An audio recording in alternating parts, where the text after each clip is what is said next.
তো ফার্স্ট এটা লেগে গেছিল মারপিট, আর তারপরে এই কাকাটা পুকুরে নেমে কিছু বলে যে আমার পায়ে কিছু ঠেকেছে। ব্যাপারটা হয়েছে কি, অনেকদিন আগে পুকুরে ছিল একটা কুমির, যেটা পুকুরের মধ্যে ভাই এখনো থাকতে পারে, আমরা কেউ জানি না ওটা কোথায় আছে। কিন্তু এই পুকুরটা বড় বড় মাছও আছে, সেটাও যদি পায়ে ঠেকে তাহলে আমরা কিচ্ছু করতে পারি না। এবার কিন্তু আস্তে আস্তে ভিড় বেরিয়ে যাচ্ছে, সবাই দেখবার অপেক্ষায় আছে। এরা তো পুকুরে নেমে গেছে, কিন্তু সবাই বলছে মাছই হবে, মাছ ছাড়া কুমির হবে না, কেননা কুমিরটা অনেকদিন আগে মরে ভেসে উঠেছিল।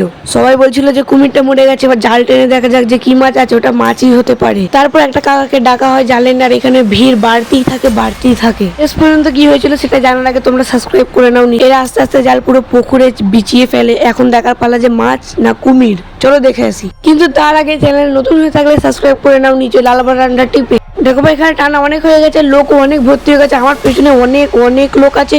সো দেখা যাক শেষ পর্যন্ত কি হয়। তারপরে যখন তোলা হয় তখন দেখা হয় যে এত বড় বড় প্যাঙাশ মাছ, যেগুলো অনেকই বড়, ফোনে ছোট দেখাচ্ছে, তোমরা একটু ভালো অ্যাঙ্গেলে দেখে নাও। এরকম বড় ছিল।